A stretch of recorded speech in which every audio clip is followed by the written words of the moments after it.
Hello and welcome to The Regulars. I'm Stacey McGonagall. My name is Jason Ross. Oh, yeah, killing it. Hello and happy Friday, everyone. Hell yeah. Look at this message we got straight out the gate. Out the gate. Hi, everyone. This is Jessica. I've been listening in, but this is my first time back in the chat since I was pregnant, and now my baby's 10 months old. Time got away from me, but I'm so glad to be back, and we are so glad to have you. This is to your 10-year-old baby. Welcome back, and congratulations to your 10-year-old baby, as Jason has said. Congratulations. There's Bailey's in here. There's not, but there should be. Wow, look at this very matte black mug. It was a Father's Day present. So what does it do? It does nothing, but it's this. Sorry. Yeah, I'm your father. It's weird because don't most people right-handed? You drink with your right hand, yet so all the mugs I buy, you're not facing the graphic out. All the graphics face in towards you, so it's kind of weird that I don't know. I guess people aren't showing off their mugs normally when they're drinking breakfast. I mean, pump the brakes. This content is on fire. You asked. I know, and Jason does have a head injury, so slow and steady wins. Does it? Sometimes you don't finish the race. You just sit down at a margarita table and you're like, hey, what's going on? You know what? That's something when I was mid-pandemic. I really missed all those margarita tables I couldn't be at. Well, truth is, if I would have said, if I was in Toronto and I would have said, hey, guess what? There's a margarita table open. You'd be like, that sounds great. I would say, what is that? Do you still have a concussion?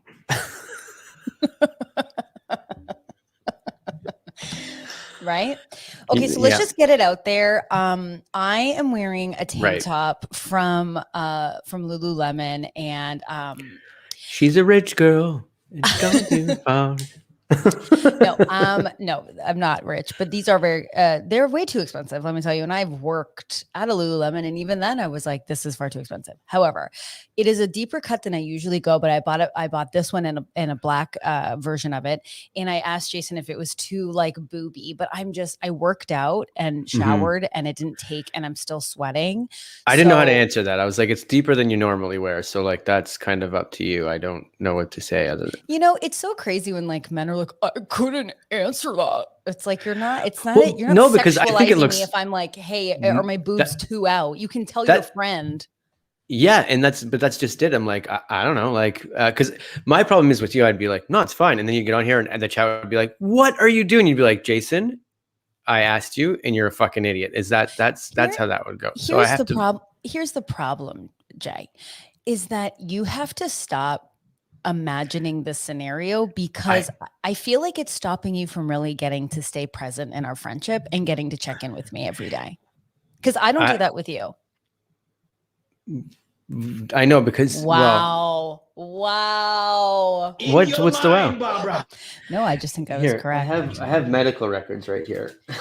Also, Jessica is saying the color on you is 100%. Thank you, Jessica. See? And Elizabeth agrees that the Lulu quality is just so good. I said it was good, but I was like, I'm not gonna put my stamp of approval on it because. Thank you, Jan. This is why women get it. She goes, I just got here. Are we talking about if the shirt is too much or the lip? Because both are great in my opinion. Thank you, Jan. That's all we were talking about, because before we went live, I said, Jason, is this simply too much? And he was like, I can't. I think I reacted like that. I was like, I don't know, man. I thought it. I was like, I think it looks fine. It's deeper than you normally would wear. So I don't know where you want to go with that. So well, I'm glad that we're here and people are letting me know, because I was like, I'll just ask the chat. Elizabeth is calling me out because Patrick called me Annie's biological mom on this week's table. So I really feel like I'm, bringing the chaos of Annie's mom to the chat today. Do you think that that's accurate? If you were to think about Annie's biological mom who gave her up, is it me? Is what I'm saying. I don't know who Annie is. Annie. Oh, you're talking about Little Orphan Annie. Yeah. I have a head injury. That's what I'll play on. But in your mind. Okay. But here's the thing too. I have a sheet here. Cognitive distortions. Okay, we'll sound it out and go slow. Cognitive You know what? Maybe just take a distortion. run at it and get it wrong, you know? One of the things in one of these things is jumping to conclusions. One of them is called fortune telling. The expectation that a situation will turn out badly without any adequate evidence. I mean, Jason. So how does that feel for you? Feels great. Well, it doesn't mean that this is me. I just thought when you said that, I was like, well, maybe let's run down this list. The other jumping to conclusions called mind reading, interpreting the thoughts and beliefs of others without adequate advice. For example, she wouldn't go on a date with me. She probably thinks I'm ugly. Well, I mean, this has been our whole life. Yeah. Wait, so this is cognitive what? These are a list of cognitive distortions. So it's which people are caused by concussions or just general cognitive distortions? No, this is a sheet that I've had for quite some time. Cognitive distortions are irrational thoughts that can influence your emotions. Everyone experiences them to some degree, but there are more extreme forms. If they are in more extreme forms, they can be harmful. So, well, listen, I mean, Elizabeth said it best. Jason, are you my therapist? You know, we also have Tamika in the chat. This is insane today. This is like Tamika's here, Snake King's here, the whole party's here. I know we've got Elizabeth, we got Fred, we got everyone here, which is nice. And Fred asked me off the gate. Fred, I feel great, man. Also, Kelsey has a question about this cognitive distortion. Just some light reading, Jay, you keep around? It's light. It's one page. You know what? And you can see it's in great condition. So let's go through the tippy top to the bottom. I guess that'll be today as we'll go through these cognitive distortions. That's what we're going to do. Well, we can talk about the Canadian women's soccer team winning. Let me tell you, I think our neighbors are concerned. Why? Because, well, we're in the States. So when did you get there? When it's 8 a.m. and your kid's screaming like somebody's hurting him from your house for like nonstop, we're like, you got to keep it down. He was going absolutely ballistic. Oh, so when your kid screams, you just go, hey, you got to keep it down. Well, when Canada wins it, how much can you tell them to keep it down? You don't go, shut up. I lost Shut my the mind. fuck up. It's Christy St. Clair's going nuts. We were pretty stoked about the whole thing. It's incredible. And honestly, congratulations. I mean, that penalty. Did you watch it? Because it was crazy exciting. Yeah, I did. I watched it this morning. It was crazy. It did look like we were on our heels for the whole two extra halves, and I couldn't believe we won. It was incredible. Sorry for spoiling this for anyone. Canada won the women's soccer gold medal. Can you imagine like someone getting so mad, being like, "You spoiled the Olympics."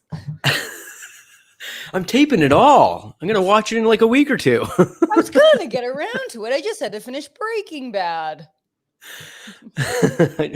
Also, not to spoil anything, but if we're on the train of spoilers, I watched Love is Blind Beyond the Altar or After the Altar. You did watch it. I watched it. I tried to watch it last night. Because you said you weren't into it. Oh, I hate it. I think it's absolute trash. I think anyone watching it, I want to have a discussion as to how I'm not even going to watch, because right now I'm watching like them prepping to go to this anniversary party. And we're meant to believe that Cam and, oh God, what is her name? Why am I forgetting her name? Cam's the robot Jean-Claude Van Damme, right? I know, but like Lauren. I don't remember any of the names. I wouldn't have remembered his name was Cam. Like it's been so long. Cam is a scientist, and I believe it's Lauren. Please, someone tell me. I will look this up right now. I think it's Lauren. But it looks like from the thumbnail, from the image that they show on the front, it looks like they made it. Looks like they did it. So we're made to believe that Lauren and Cam are throwing themselves an anniversary party and just including the people from Love is Blind. And let me tell you, we're really leaning on some characters that really weren't that substantial in the show. I give it a big who cares. I believe it to a point, and this is why I believe it to a point. Like now that you think they really did, you don't think it feels? Oh, I think like it's produced, obviously, 100%. It is so produced. It's beyond produced. But like, who do your friends become? Because there is something weird about since like there was that time when a month ago when I started binging old Survivor. But I'm like, then you see the final episodes, and they all talk about how like, oh, now we're all friends. We talked about things, and like now we've reached out. It seems like they're all in like sort of camp together. But listen, It's fine that they're friends. I just think let's just have a reunion special where they're all coming back to hang out. This delusion and fakery that we're throwing an anniversary party and Oh, oh I yeah, see. I and see. then The anniversary party isn't part of the show. It is the show. it is the show. That's So then stupid. there's a scene where Cam goes, "Yeah, I invited Jessica." And Lauren goes, "You did?" And it's like, "Shut up, you guys. Just shut up." Cam knows Jessica's mailing address? No. And Also, you like, wouldn't are you know, not and you going to wouldn't check in with know. your partner of who the invite list? Like, this is something you sit down and you go, "Great, who are we inviting and who's on the fucking list?" You don't just And go away and be like, yeah, "Oh, by the way, I also invited this person you hate." exactly. Just told you. And then you know, uh is Jason drinking from a flower vase, says Fred. Stopped in my tracks.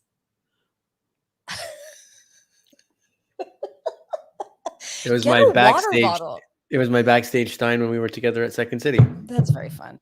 But okay, so there was a scene, and I was actually gonna call you, but then I was like, maybe it's too late, even though there's like a time delay. It was like Yeah, I would have been fine. I was up all night. You know what I was watching was The Bachelorette, so we can talk about that too we after. can talk about that too. So it was like at 10 p.m. I was like, oh, it was 7 o'clock for you. Yeah, it's Anyways, putting Charlie to bed. there was a scene where Cam and what's the other guy's name? What starts with a B? I don't remember any of their names. And the three guys that all got engaged, and then one guy said no, and the other two got married. Yeah. In the chat, please give us their names. Was I he the know guy that you like know. threw the keys into the pool or whatever? Like there was something going on where he was like No, that. he had a scene with Lauren. Yeah. And he was talking about being bisexual. Yeah, I remember that guy. And He was having a hard time with that. Hard time. Yeah. And also talking about, being like queer in the LGBT being in the LGBT community, and also in like being Black and like those stereotypes. And like, obviously we could never understand, but it was interesting when he was talking with Lauren, and Lauren's like, "You're really angry. Like, what's going on with," and he was so angry, and he was angry with her and the group, and he ended up walking out. And I was like, what's going on? Well, he was dealing. That's how he left the show last time. So like he's dealing with something for sure. It's kind of like I don't want to equate the two because obviously like that's pressure put on him by everybody that's a piece of shit. But then you've got Michael A is similar in that nature where it's like you shouldn't be here because you're dealing with stuff. Like you should be dealing with this. And Totally. it's unfortunate you have to deal with it, but and so, yeah, but like what was interesting to me, and again, I do not know like fully, but like it was clear he hasn't come to terms with his bisexuality, or like he still has shame or embarrassment about that, or he's been treated. I mean, like he's a bit older, right? Not that well, changes anything, but like I imagine in the 80s, it was probably really like I'm sure it's tough now, and I can't. I mean, I thought he was like my age. I was like, oh, this guy's old. No, I don't remember the show that well enough then. 80s. I don't know why I'm saying it was worse back then, but I mean, like also like just freshly born in the 80s. So I wouldn't know. But he said something that kind of stood out to me where he's like, "I'm not even gay." And it's like, what? You say that like that's a lesser. So like you're not sticking up for the LGBT community in the least. Gay. And I'm like, it's okay if you're bisexual. If you're bisexual, you can like that's amazing. That's great. Please. Like, no, we can never do it, but that's kind of like a funny sketch of like a person that's just whoa, slow down. But that's kind of what he was for like. The LGBT community because I am bisexual. Gay. I'm not gay. Give me a break. I'm bisexual. Like that's kind of how he was like acting, and just the vibe was off. But there was a scene that was ridiculous with well, there's two main scenes, and then we'll move on because honestly, it's not worth anyone's time. There's a scene where the three guys are just standing in, I suppose, a gym, but I think props needed a bit more set deck because they were just like, "So when do you think you're gonna have kids?" And then all of a sudden, slowly would lift up like a massive barbell. So they'd be like, "When are you gonna have kids?" And then they would look at it. And I was repulsed. And then Cam's like, "Well, I don't want to force Lauren to do anything she doesn't want to do." That sounds like one of those terrible commercials. How much you paying for your mortgage? I haven't even thought about life insurance. It was so that. And what was hilarious about it is it clearly was a 3-camera setup, and one of the cameras was out of focus, but they still used the footage. So they're I think they do blurred. that sometimes because I was watching again last night. I don't want to keep trying to bring it back to the Bachelorette. But some of those camera angles, I think they do those on purpose to make it look like, hey, see, this isn't made up. Like we are in her hotel room and we're doing like, it's almost like a security cam footage. I'm like, no, we just saw you had people walking all over the place. This is so produced. It's insane. No, but the Bachelorette and the Bachelor are shot completely different. So this Beyond the Altar is in the same vein of Selling Sunset, where it is so set up. Yeah. They aren't capturing something that's crazily happening. Like in the Bachelor or Bachelorette, you at least have someone like sometimes camera guys running. Are you even paying attention to anything? I'm listening to you. You talking? Okay. Yes, 100%. I just see you looking off and laughing. So I'm trying to juggle. I'm juggling because Jessica is got some hot fun stuff too. So. No, I know, but I can juggle too and also manage a conversation. I'm just managing this conversation. No problem. Strike 2. Strike 3, mommy and daddy are separating. Jessica says, the guy redoing our drywall caught me off guard by going off about the Bachelorette, and we had a bonding moment over it. Only thing he talked about. That's kind of nice. Yeah. And then she goes, then he was silent the rest of the time. You know, sometimes when you just hit that peak, then you need that silence. You know what I mean? Yeah. But yeah, I thought that the setup of Love is Blind was way more set up. Like it just felt so pretty, like Giannina and Damien. So Damien was on a date with a girl. Oh my God, Damien. So Damien, he's like he's the guy that looks like a Die Hard villain, right? Yes. And so he was on a date with so Giannina's like, we're still together. It's just like really complicated. They're together? He went on a date with another woman and he was like, I had to turn it off because he was like, yeah, like I've been really taking care. He goes, you've been really working out. And he's like sitting there in like a Danier leather jacket. And she goes, yeah, your body looks good too. And he was like, yeah, working on it. And then he's like, yeah, I've been really getting in, really bettering my hygiene. Like now I put moisturizer on. And actually, I feel him on that. And then he went on a big thing about how he has a 3-step program where I said, shut the fuck up. 3 steps. 3 steps. What do you do? Eye cream along with your moisturizer? Give me a break. And then I brush my teeth. Fucking take a shower. Go to the bathroom. And then he goes, I got filler under my eyes. And then I turned it off. I said, I don't care. I don't care about Damien's journey, actually. He seems like a piece of shit. Like that's the kind of thing that you can't script. So at least they're getting like real, because when you get real people on there, that's not acting. This guy's a piece of shit. But the date was so set up because he goes to and this was it. Ugh, he's like a freaking douchebag pant load when he's like, do you have any fun wine? We're trying to turn it up a notch here. It depends, because I think I would say that at a cottage and you'd be like, sounds good. But when you say it when you're Damien, you're like, it just sounds terrible. Yeah, and as Megan says, have never met a decent Damien, to be honest. Of course. Just Damian Sanders. All right. So how are you feeling? How are you feeling about The Bachelorette? Let's just like get into it.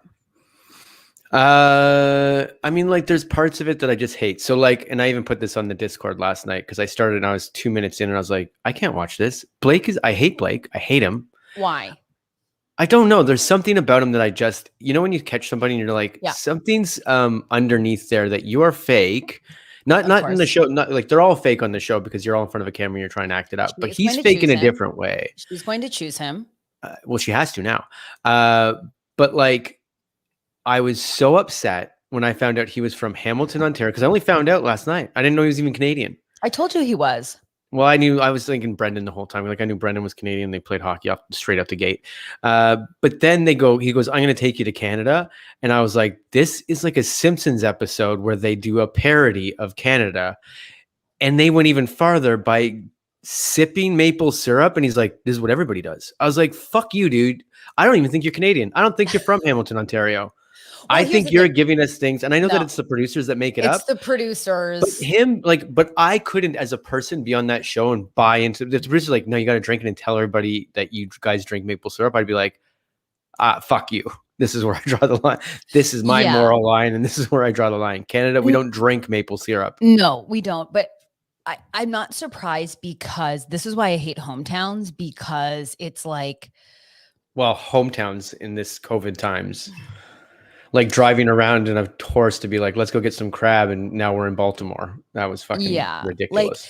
But I think it goes to so many stereotypes. Like first of all, Canada is not maple syrup and, what else? Poutine. They had beavers, bears, and like whatever else on the wall. I mean, of course. He's from by the way, he's from Hamilton, Ontario. Hamilton.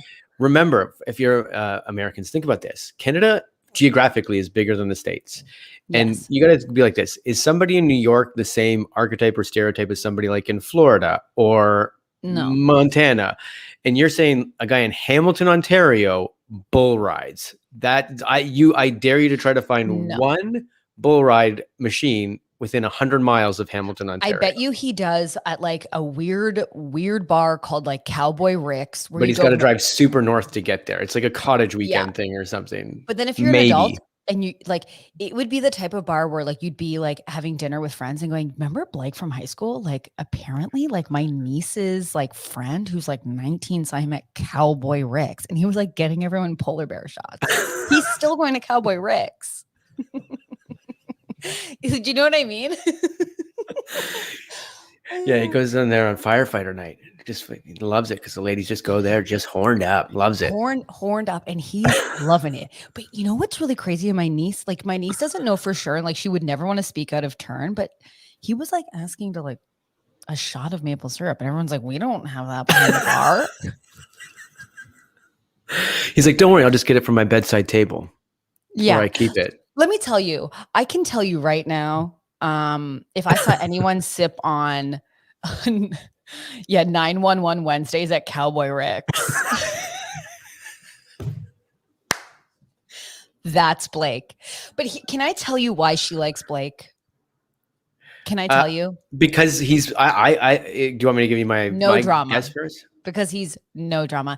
Because when he hangs out with her, he is drama. But when he hangs out with her, he's like, she doesn't have to think of anything. She's like, there's no questions. There's no, where everyone else, but and I'm not saying it's right or wrong, but I'm saying if you're in a group of whiny baby diaper boys, okay, who are like, my feelings, are you here for I get it. reasons? Greg was a whiny baby last night. I was like, oh, this is me at my worst in my worst relationship ever, trying so hard. And then you see it and you go, wow, I was pathetic. Like, who's going to love somebody that's that pathetic? But like, that's...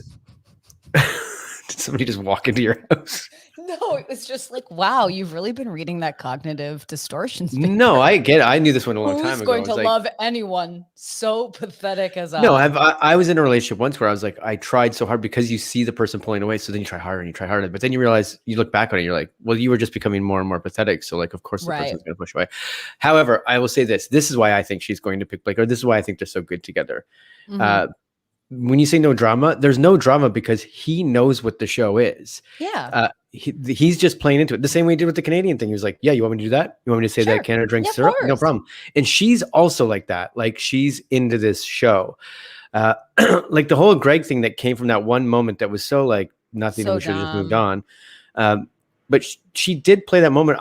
I kind of get what Greg was saying. He way overreacted, but it's like, I think he finally saw through the veil. He goes, oh, you're here for the show. Okay. I think it just hit him right then. He's like, you're here for the show. Here's what's annoying. You all are. I know. I don't think but that's the whole thing. I think like there's guys that are naive. Right. No, Michael A is just so broken that Michael A is right. You don't think so? No, you're right.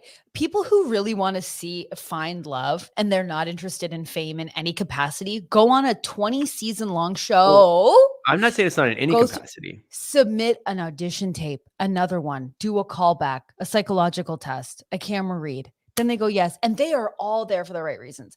I think it's so delusional. It'd be like joining Survivor current season and being like, what do you mean? Like there's like allies and like, I don't know anything about these. It'd be like going like there's physical challenges in Survivor. I'm here just to survive. I agree with you. Sensationalism. That's why I'm saying that's also a benefit for Blake. He's been on the show 3 times. It's like Boston Rob coming back and being like, cool. I know that I've been here. I feel this. Yeah, I know. I think it's ridiculous. I think it's all ridiculous. I think it's ridiculous. This whole season has been great. It has been a really good season of The Bachelorette. It's way better than Peter Weber's season. Agreed. The biggest freaking pant load moments is everyone going, are you here for the right reasons? Yeah, oh, 100%. You're on here to do the show.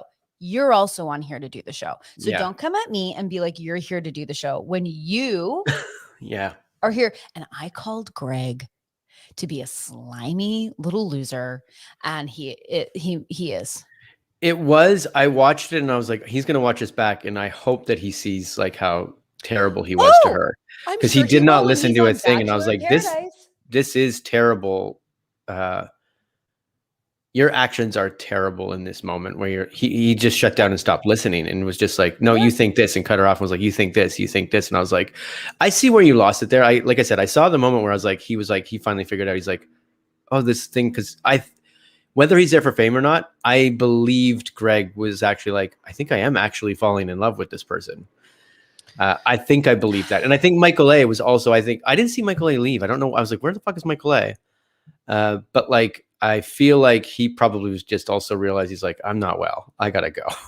Well, Michael A was like, I mean, it's one of those things sometimes like on this show where people come in having experienced major loss, and it's like, you know, when you first meet someone and you're like, you'd be a great mom, it's like, this is sort of like some red flags in the sense of like, Yeah. you're not there yet. Like, and also like, Well, yeah, how it hard was do you just a come at lot. it in this show? Because you know what the show is. So if Stacey McGonigal was a player in this show, Would love. uh, Let's get me in. Throw me in, at coach. what week do you go? Like, where's your strategy of like, when do I talk about future? When do I talk about this stuff? Or like, because right away you don't want to jump right in and go, oh man, let's see. I hope I see a future together. You're gonna jump in and be like, I'm the fun person. You're gonna want this because I'm No, party. because here's my problem with the franchise, and like I might be like,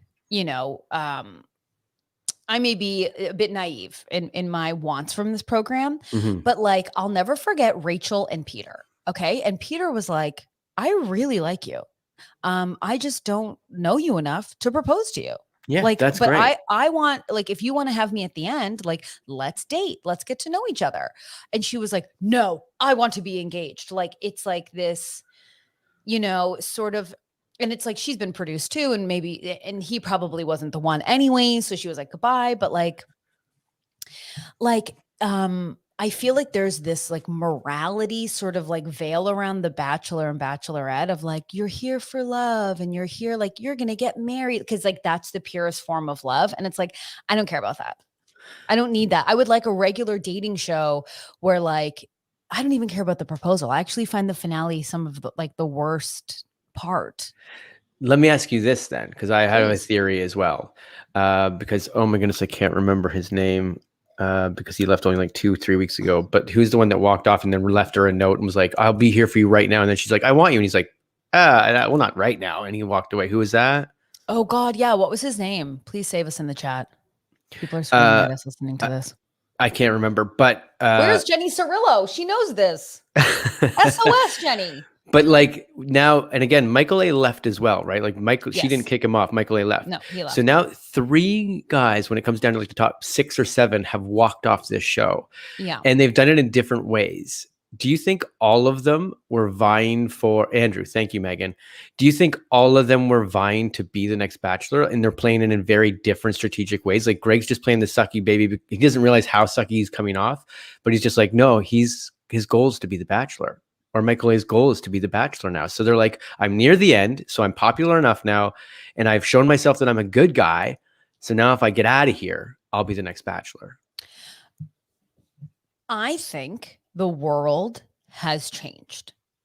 And I think for TV, like if you're on a show, like you could be like the fear of like being canceled or being like the villain. Like, look what happened to Jessica on Love is Blind. Okay. Damien did the same thing. He was like, Giannina, I don't want to be with you. Okay. Also, Jessica was on a dating show and was still like shooting her shot with the other guy after he was with Amber, who's cuckoo cuckoo, by the way. And we like vilified her, and she was like the most hated person on television.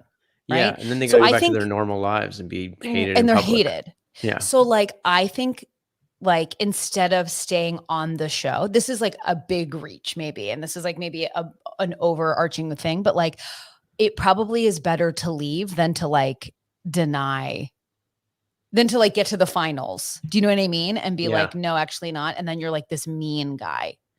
Do you think? Yeah, I agree with you, but all of them are like different strategies that in the moment you're probably like, this is Stacey McGonigal sitting here with hindsight, and like you can think it out. When it's like when you're in the moment, maybe they think this is a great idea. They're like, cool, if I pull the shoot right now, I'll be the Bachelor because I'm doing really well. I'm doing really well right now. But also recognize that The Bachelor isn't the only place to fall now. There's also Bachelor in Paradise, right? And then there's always sure, but wouldn't the goal back. be? Isn't the big goal to be, if you're looking for like, honestly, if you want to be the Bachelor, if you want to be the next Bachelor or Bachelorette, what in my mind is like you need to be broken up with. They need to be like, you're not it. And they're like, I'm heartbroken. Everyone's like, oh my God, I love them. They deserve to find love. And then instead of like, I never liked you and I'm out of here. Well, what do you think? I mean, like, because the show obviously doesn't end, and like, there's a whole nother episode. So she leaves it on being like, okay, find me a ticket home. Complete bullshit, obviously. Yeah, complete. So what happens next? Does Greg come back? Because like, if she picks Blake right now, because if I was Blake, and then you saw that, you watched back and saw that episode, I'd be like, oh, I was second choice for sure. I think this is dumb and I'm out of here. See you later. No. Nick Viall walked through, who is like very sexy bachelorette contestant man. But on his podcast, he's unveiled that like on the first night, you like list your top 4. And then from that's there, what you do like on the show? Yeah. He's like, the first night, you're like, these are my top 4 choices. And then they just have you cycle through for episodes and episodes, knowing that those are probably going to be the top 4. Well, that couldn't be true in this season because Blake showed up later. Sure. But then he got added to the mix. Right. And that kicked somebody out. I wonder who. Right. No. So, well, like the top 4, like, I mean, it's not like night 1, she sits down and goes, here's the list. But I think it's kind of like, who are you really vibing and who are you willing to sort of just like keep along for TV? Like you're produced, right? So yeah. I think if you're sort of like behind the curtain on this show, I think it's like, how offended can you really be? Yes, I agree with you. But do you think like the Katie or the Peter Webbers of the world, that they have those choices? I imagine they take their opinions into, you don't think that they just take their opinions into consideration, but they're like, well, for television's sake, we need A, B, and C. So it doesn't matter what she thinks of A, B, and C. We're keeping these. Yeah, but I think the manipulation is like, hey, like we need these for TV, but we're going to keep your guys that you like. Right. I mean, I see what you're ideally, they probably want the relationships to last so that we keep holding on for the dream. Well, someone in our chat just a little bit ago had some numbers. It's Jessica. Thank God Jessica's back. I know. She said there's a 30% success rate of marriages on The Bachelorette and only 11% on The Bachelor. Kel no surprise there. Allegedly. That's okay, Jessica. Everything's allegedly on this podcast. Oh yeah, allegedly top to bottom. Yeah. But yeah, it's not like she's like, I ended up with Blake and it's because the producers made me. Like, no, I think they create drama and they think that whatever, but like you're gonna choose who you're gonna choose. You're gonna choose who you're gonna choose. So you think she's picking Blake? I mean, there is nobody else right now. Who else is there? I think she's gonna choose Blake because who's left? Justin. Yeah, Justin. He's not picking Justin. No. You could tell, like, in that hometown, there was zero chemistry. Those hometowns stunk. They did. But that Justin just spoke to his friends and was like, we're good. Like, you should see it. And like was talking like he was talking about his car. He was talking about his car. He's like, the gas is good on it. Like it's gets good mileage, like, pretty comfortable. And she was just sitting there going, yeah. Yeah. And I was like, and barely holding hands. I was like, there's zero chemistry here. Let me throw this out there for the Bachelor, Bachelorette. I think it's also sexual chemistry because it's like in any relationship, like it starts with sexual chemistry first. You want to like kiss and like have sex with someone first. And then you're like, okay, like what's your middle name? You know? You ask that after being married for a lot of times. Yeah. But like, that's when you get bored and like, you really got to start unpacking some stuff. Finding out new stuff. I remember a long time ago, I don't know why this stuck with me. Our drama teacher came into school and he's like, married for 15 years. You know what the success of this is? Oh, I thought learning new stuff every day. You know what I found out today? My wife likes grapefruit. I didn't even know that. That teacher is now in jail.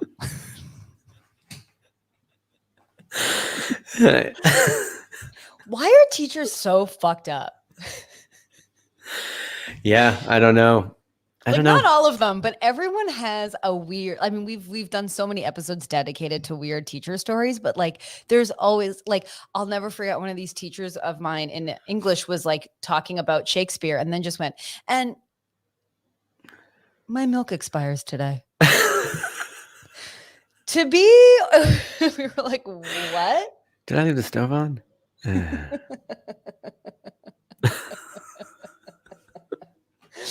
In your case, yes, you did. You have a head injury.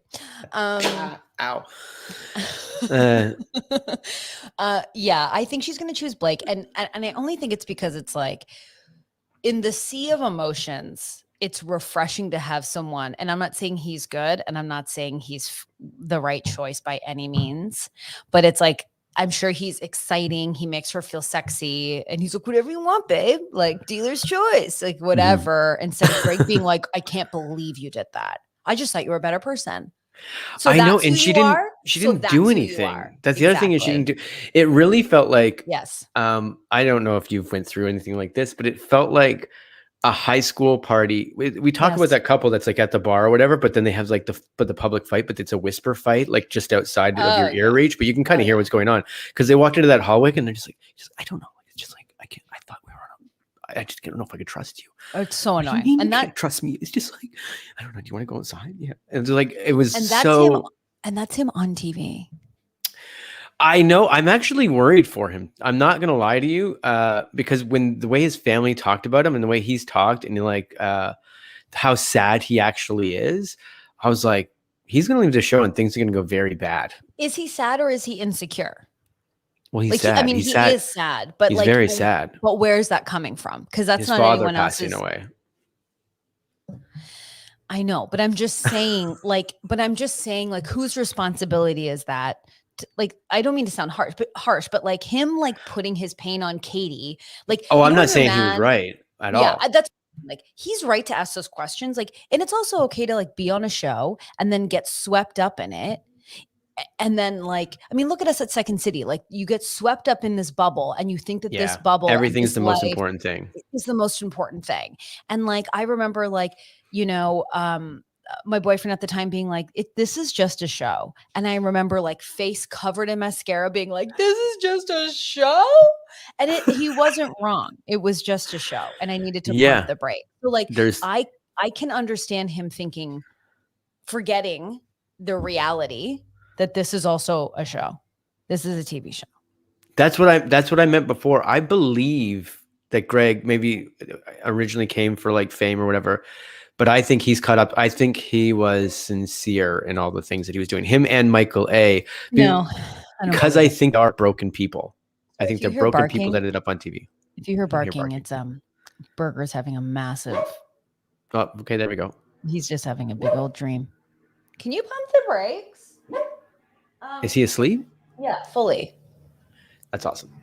Yeah, he's having a big old sleep. So a couple nights ago, Charlie burst out laughing to the point where, like, in our room, we woke up and we're like, "What's going on?" And I walked in there, he's asleep, laughing. That's so funny. That's so nice. Yeah. It was my nephew's birthday the other day, so I gave him a call for his birthday, and like, let me tell you, you know, the bits for a 9-year-old are, I mean, there's nothing more joyous. You know, I'm coming in with a huge ass bit. I'm going, I can't believe you're 200 years old. And he's like, I am not 200. And I go, my apologies. I can't believe you're 6 years old. He's like, I'm not 6 either. Big laughs. Is this thing on? I was killing it. Let me tell you, I was really killing it with my bit. Yeah, I'll be curious how I love how our talk about weird teachers has now really spun a lot of conversations about weird profs and teacher stories in the chat, which I always love to see. But yeah, I'll be surprised and interested to see how it ends. Well, you think it's Blake? Like, it seems. Well, it can't. At this point, it's either Greg comes back and they make a turn, or it's Blake. It's for sure not Justin. Yeah, no, absolutely not. So unless they go, great, if this Greg thing was out of left field for the producers and they couldn't even control it, they bring back somebody else, like Andrew comes back, which isn't going to happen. But you know, and here's the thing, like I know everyone's like saying Andrew for The Bachelor, right? Well, I don't know. I don't follow this on like any sort of. I don't read into it because I think there's spoilers out there, and I hate spoilers. But like, I would assume Andrew's the next Bachelor, or I did after that episode for sure. Yeah. I mean, my only qualm with Andrew forever and always will be that he pretended to have an accent. And I think that is some Wait a sort minute, of that was Andrew. I forgot all about that. Fuck that Andrew, get out of here. it is personality SOS. If Because the someone first enters, trailer for the next Bachelor is going to be like, I'm the "Hello, Bachelor. Andrew, it's so great to meet you." Just kidding. My name's Michelle and I'm from Missouri. Like that's going to be everyone. Governor, the name's Lorraine. I love that they're all from small town Ontario. All these women actually end up being like basically Jackie from Roseanne. And yeah, and then one girl is just like full on Gaga from the House of Gucci. Like the father, the son, the House of Gucci. I'm kidding. I'm from Britain. I'm English. Yeah. Oh, I remember. Me too. No, you're not, dude. So bad. No, I can't. Cannot handle it. Voodoo's trying to catch up right now because he's missed a bunch of episodes. So he's asking if Cat Dude made it. Okay. Cat, let me tell you, Cat, you would be like, I'll tell you this. You thought that the cat suit was his worst outfit or the most crazy one. And then he just started wearing his regular everyday shirts that got deeper and deeper V's. And you're like, what?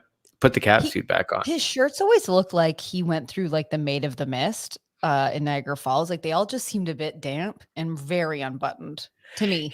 He's also like a teacher, and I imagine he's a high school teacher that walks in there thinking he's the cool teacher and wears those shirts there, and he sits down and he pulls out his guitar and be like, "You guys just vibing today, or like you guys just want to vibe?" Let me tell you, a teacher with a guitar is a no thank you from me. Okay, and it was that way in high school. Better be teaching music, yeah. Yeah, the math teacher who's cool, like a bit of a stretch, Connor. Who tries to rap the history lesson? Hey, you guys might think Mr. Connor is a bit lame, but would you believe that sometimes I take women to Moxie's for dates and we split the bill? And if you guys want to see a cool, you guys like Steely Dan? Because I got a cover band of Steely Dan called Dan Steely. Come this Friday. What if I told you I also had to work at a dive bar as a piano man to pay my bills? And I don't do it for the money.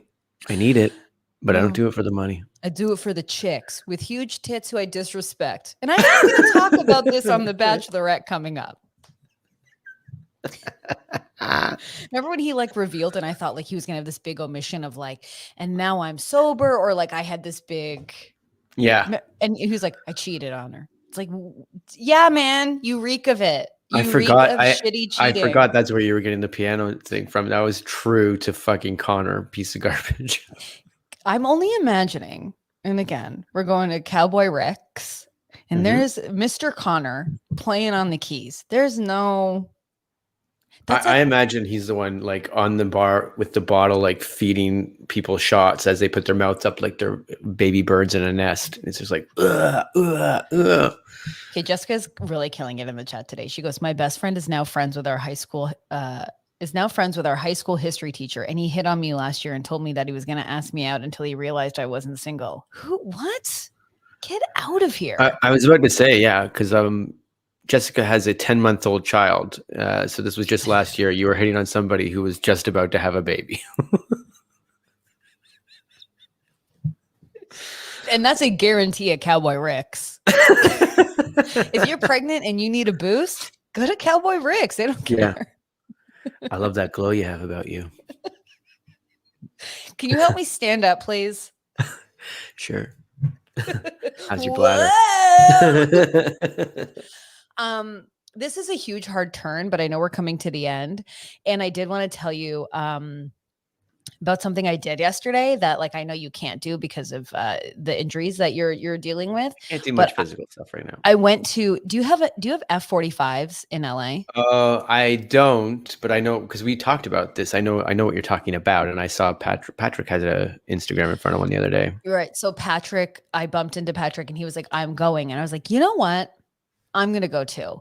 And so we went yesterday, 9 a.m., bright and early. And damn, it's a great little workout. Let me tell you. You say 9 a.m. bright and early, but you used to do a boot camp at like 5 in the morning or something. Remember that when you used to jump in and you're like, this is going to be the best thing in the world. I did CrossFit for a month. It was like Monday through Friday for a month. Yeah, that's a year. CrossFit for a month every day is a year.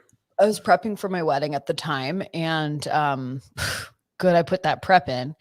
Really lasted, and but it was 5 days a week at 7 a.m. The workout started. Right. It's the best. A workout in the morning, like is I know that I don't have kids, and like it's not always no. easy, It's better to do it then. Then it's done. Now, like I've already worked out this morning. Like went on a big old walk, did a Peloton. I'm done now for the day. Yeah, I get mine before 9 a.m. The F-45 is great because it's 45 minutes. Yeah. And they waste no time. All it is screen. So you're like in little pods, and it's like COVID safe because you're just in a pod. You're in your own little section, and everything you need is there. Yeah. And then all you do is like, so I was in like pod 6. So all I look at on the screen is the section for 6, and it gives me all my workouts. That's sick. And then the trainers come by and like fix your form. That's perfect. Yeah, it was crazy. I mean, I think overall F-45 claims that you can burn like 800 calories. I burned like over 5, but not the 850. Well, they're in 45 minutes. I think you can burn 800 calories, no problem.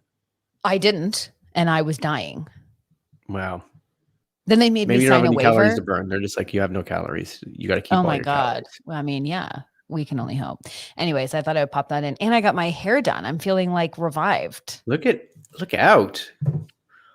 I mean, you can't really tell much, but she did fix it out a little bit, you know? It's great. Oh yeah, it was nice. I know you guys are back to the mask mandates, but nothing's really shut down, right? I don't know. We're heading that way. Like we had to go for COVID tests yesterday. And it was back to like that sort of apocalyptic. Just or are you going somewhere? No, Charlie starts school. So now he has to do weekly COVID tests. So are you doing the brain or just the tickle?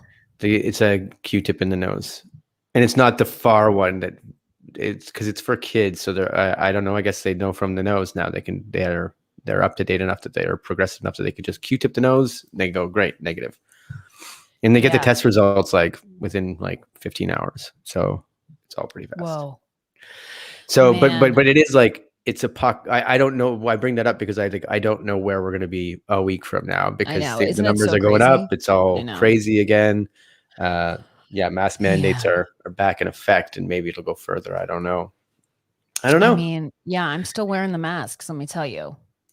I've never stopped because I don't want to get too much into the mask argument, but like, I just There isn't one. There just isn't one. But on top of it, like, argument aside, I'm like, what are we fighting for? Like, what's the big, I actually don't mind wearing a mask. It's like not the big deal. I have a bunch of cool masks now. I'm like, great, I'll put this one on today. It's like, put on a fucking shirt. Like, no big deal. Put on a mask. Who cares? You know? Yeah, I don't get it. Just do it. Thank you, Elizabeth. She says I'm looking fab. Likes the eyeshadow. Let me tell you, ColourPop, very cheap, very nice, simple and easy. You guys are killing it. I'm killing it. No, it is sad because it just seems like this Delta. It just seems like this Delta variant, really, but it's like so shitty. Yeah, Cindy's in there being like, Florida definitely won't shut down again. No, I believe DeSantis said any school that says mask mandates gets their funding pulled. That's Jesus Christ, fucking insane. And Megan saying that the numbers are crazy. I believe, Megan, where are you? You're not in Toronto? I feel like in the States. I can't remember. It's really, I was shooting, and here's what's crazy. I mean, this is like not I'm not saying anything new. This is not, but it was like, I was shooting this show and like was getting weekly COVID tests, like weekly, like multiple, 3 times a week, or if I had been gone from the set like for a few days and came back, like then it was tested. Like they were very, very, very much, oh, she's in Georgia. Very much on it. And what's crazy is like now with schools coming back, kids can't get vaccinated. Like teachers aren't like, my friends who are teachers are not getting the access to COVID tests and like protection in the same way that like an actor is, which I just think I know, but it's very disheartening. It's not shocking, obviously. But it is like really frustrating. That's, Yeah, I believe it. It's unbelievable. Yeah. God damn it. What a time, Yeah, it was just over a year ago we started this podcast and was like 2 weeks. Here we go. What a different world. What the difference a year makes. A year that felt like a decade. And it also still feels kind of like things are changing, but it still kind of feels the same, Yeah. I mean, like for sure, I imagine it's a bit more uplifting there at this point, like on. But, I could get because I talked to family members and stuff that are living just outside of Hamilton, Ontario. You might have heard of it from Blake's hometown. Sipping on Cowboy Rick's finest amber maple syrup. And I go to play dates you know what though? I will say this. For date ideas, that dart game actually was not bad. Not bad. It seems cheesy. You wouldn't do that on an actual date, but for a produced date, I was like, that's pretty fun. Yeah, like listen, you have to do activities. I mean, my favorite activity is like a cocktail and food. So like I don't seek beyond. Stacey doesn't want paint lounges. We know. We got it. Who does want paint lounges? No. You know why? Because you feel like you're not enough. Well, but maybe because I don't want to just sit there and there's stuff to do that you can talk about that you're having a shared experience with, rather than like you tell me about you and then I'll tell you about me, and then you can tell me more about you and I'll tell you more about me. But now we can talk about something we're doing together. Right. I don't know. Yeah. Maybe I just want to paint. Do I like mini putt? Sure. Do I like bowling? Yeah. Do I like playing darts? Yes. Yeah, all fun. I like doing that with friends. I like doing that in a relationship. And don't you want to date your best friend? I feel like you feel like you can't be best friends, and that's where we differ. But that is where we strongly differ. But if you can't hang out with your partner, like, and just go to Cowboy Rick's and just like, then you're proving the paint lounge to me. What do you mean? You got to hang out with your partner. Yeah, but I don't need to be like, oh, I want to hang out with my partner. Let's go to that sandcastle building class. I understand what you're saying. It's like you and I can go to bar hop and that's fine. And you don't need to be painting to hang out in that sense. Listen, Megan is a therapist. So Megan, let me tell you about some therapy stuff. Cognitive distortions. Let's get through some of these. Overgeneralization, if I can say them. Making broad interpretations from a single or few events. Example, I felt awkward during my job interview. I'm always so awkward is the example. Well, I don't say that, but you know how people are like, I'm so I was going to say clumsy, but I meant to say awkward. Yeah, do that. Mm-hmm. Guilty. Here's one, disqualifying the positive. Recognizing only the negative aspects of a situation while ignoring the positive. One might receive many compliments on an evaluation, but focus on the single piece of negative feedback. That's you. You got it. I have some circles around. I have the circles. You want to read all the ones I circled for myself? Yeah, and first of all, just to clarify, Megan is an occupational therapist and is now was talking about how they're like having to bring back the COVID units. So we're like sending you positive vibes and Jesus Big Christ. Time. Yeah. And I don't know where this fits into the conversation because I just looked down, but boat cruises with margaritas, Snake Kings on it. Love it. Booze cruises. Okay, go on. Booze cruises, love it. As we're ending this, I want you to tell us the ones that you've circled. Well, you've heard some of them already, but here's one that I haven't read that I did circle as well. All or nothing thinking. It's thinking in absolutes such as always, never, or every. For example, I never do a good enough job on anything. Did you highlight that one too? Did you find the highlighter? I did. These are the ones that I highlighted. Yeah. And then the last one that I circled that I haven't read yet, because I the jumping to conclusions ones that I read at the beginning of this, I circled. Yep. This one's called, there's two things to it. So magnification and minimization is the first, and then there's a sub one under it called Catastrophizing. So I circled these two, and I'll read them. Exaggerating or minimizing the importance of an event. One might believe their own achievements are unimportant or that their mistakes are excessively important. And catastrophizing, yeah. And catastrophizing, this is the one that I've left for the last because I think this one's it. Catastrophizing, seeing only the worst possible outcome of any situation. In your mind, Barbara. Yes. Yeah. But here's some really exciting stuff. You're acknowledging the behavior and you're recognizing it in yourself. And like, there's so many on that list that I recognize, but I'm happy that you're recognizing those in yourself. Yeah. Did you find any of them true to yourself? Oh yeah. Oh yeah. Do you want any other ones just to be, you know what? Let me read the names of them. And then if you think that there's one that pertains to you, I'll read the definition for it. Okay. Because there's not many left. Okay. There is magical thinking. Yes. Personalized. You think that one? I'll come back to it then because there's only a couple. Personalization. Well, you've just frozen. Emotional. You've just frozen. I'm back. Yeah. I'm back. I'm back in a big way, baby. So magical thinking. Magical thinking. Yep. Personalization. Yep. Emotional reasoning. Yep. And should statements. Those are the four that I think that are left. I've got all four of those. What's magical thinking? The belief that acts will influence unrelated situations. For example, I'm a good person. Bad things shouldn't happen to me. Oh, I don't think that way. Yeah, I did not mark that one down. No. Okay, what's the but I next think one? the way they word the example also takes it out. You're like, of course I don't think that way. But like maybe there's a different example. Well, but because I used to joke that like in my past life, I must have like slowly burnt like just like houses down because I just have kind of bad luck. Yeah. So I think then because that's I think different magical thinking. Yeah. So it's like if I have like bad karma, I'd be like, what did I do in a past life? Like, was I like a witch being like, Susan's a witch? Get her. Yeah. Plus, was I like a caterpillar? And what's something that a caterpillar does that's bad? Like, did I eat somebody else's leaf and was like really happy about it? And then, but so I had to structure my thinking of like that if you're looking for bad things to happen, they will. Do you know what I mean? Or the like secret, you manifest it essentially. Well, you're like, that's the one. That's actually what it is. Now I'm mad. Whatever. But anyways, what's the next one? The next one was personalization, the belief that one is responsible for events outside of their control. Yeah. So, for example, my partner's always upset. They would be fine if I did more to help them. Yes. So that's a huge one for me. That's a huge one for me. I'll circle that one. I'm going to get a highlighter out for Stacey's. No. I don't need to. I know what to bring up in therapy. No. It's okay. I'll let you, I'll remind you.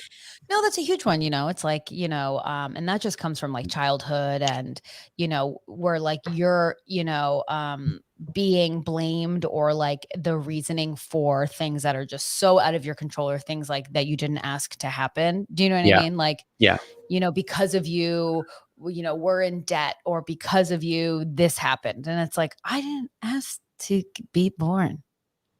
Okay. No, but I gave you the gift of that. I gave you the gift of that. Right? Yeah, when it's like, I put a roof over your head, it's like, I didn't fucking ask to be here. Hello. And that's the bare minimum. Clothes on my back and food, which just seems to only be spaghetti in my stomach. Yeah. But I think that has like evolved into me like taking everything personal. Right. I'm like, oh, that's like, that's my fault. You've done work on yourself. Look at this. 100%. 100%. 100%. Let me see if the next one resonates with you. Emotional reasoning, you said yes. This is the assumption that emotions reflect the way things really are. For example, I feel like a bad friend, so therefore I must be a bad friend. That's a huge one. So like for me, starting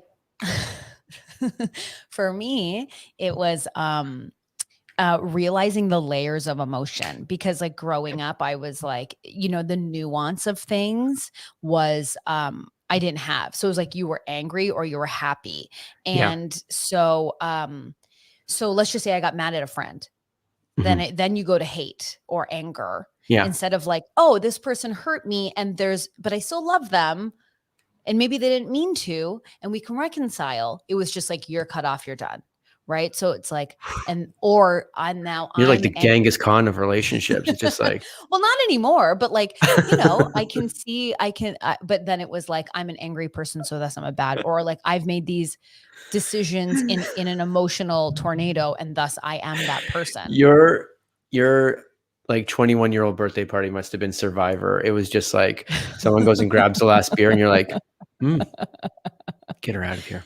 Go. No, because I knew that I had like a lot of anger, and I so because of that also like was not raising the bar for like what I deserve, like what I should expect or deserve in my life, because I just thought I was a really bad person, Yeah, people are feeling you in the chat. Yeah. Megan was like, yeah, I didn't ask for hamburger helper. Yeah. That was just given to me. I guess Snake King feels narcissism's in that too with the parents or whatever. Of course. Oh, definitely. And like, that's the thing. Snake King like, is a therapist, by the way. hello. But I just think it's like, now it's like with hindsight and like really like working with a great therapist, you're like, oh, yeah, it's not, start to figure it out. But I battle with that every day, where it is a bit of a check-in. Here's the last one, just so we get them all out. The last one that you said yes to was should statements. And here's the definition: the belief that things should be a certain way. For example, I should always be friendly to people. I don't know if this one feels to anything. I don't think that feels to anything, but I do think like when I want to feel bad about myself, I get into a bit of a should tornado. I should be eating better. I should only be doing this. I should only be doing these that. are better examples. Those So are better examples that I can relate to. Yeah. So it's like, when you want to feel sad, it's like, it's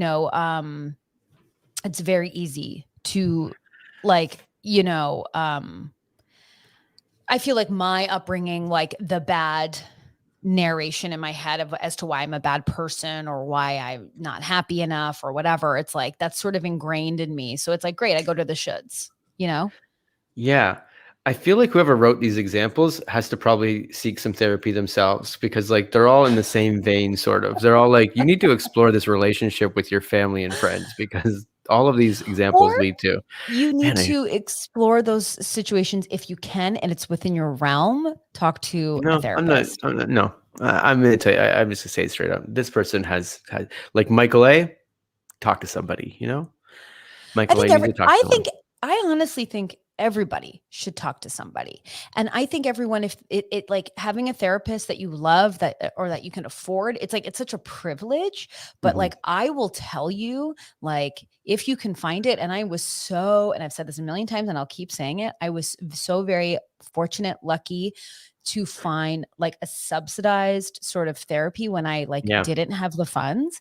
And, was really lucky that a friend was like able to offer me that resource. It changed my life. And it is like the one thing I've been consistent with since I started. If you guys would have known Stacey 3 years ago, not much longer than that. No, it was just, I was just someone who didn't know, I didn't know I was worthy of like good, amazing things. I didn't think I was worthy of good friends or good working relationships, good boundaries, independent happiness. And like, that was just like, I was just raised in a way where I didn't have access to that mentally. So it's the best. It's just truly the best. So if you can, I think everyone should give themselves the absolute gift of talking to someone. Yeah. Don't you think? I 100% do. Yeah, I think that's a great idea. Oh my God. It's like, and I don't even have kids, like I can only imagine. It's like I got to talk to someone eventually, because like I know like getting into an accident with Charlie and like having to jump out of the car and pull him out of a car was probably pretty tough, and it'll probably hit me one day. I think it's already starting to hit you, and that's normal, and like that would be normal that you would feel those things. But it's like, even like besides like a traumatic event, it's like, I can only imagine as a parent, like finding time for yourself, to speak for yourself, to speak earnestly and honestly for yourself without guilt, shame, or whatever. My gosh. Yeah, I'd still be worried that they're going out to the therapy bar and just spilling all the beans about everybody. Everyone's going to the therapy bar and spilling beans about everybody. It's So the why not therapist go out them? after and like, what you got today? I got a good one today. Well, You guys I know can Jason tell. Ross? Oh, yeah. Listen, Jessica says, I absolutely agree. I struggled with anxiety for years and had 2 therapy sessions and felt like a whole new person. Unfortunately, Wow. couldn't keep affording sessions and had to stop. And that's totally like it, right? It's so expensive, and it's like the resources are out there, but it's not like an easy find. So hey, Snake I hold King's that. actually having a soft day today. Oops, moved around. Snake King's having a soft day today. Snake King, all right. Well, I'm glad you're here, and everyone's saying hope you get better. He says, as accepting my progress, but feeling sad and down that I could do more. You know what? You could do more, but you're doing your best, and that's all you can do. Yeah, That's and all you can Patrick's do. here with at the very end to keep your chin up, Snake King. You know what? He's always there to support.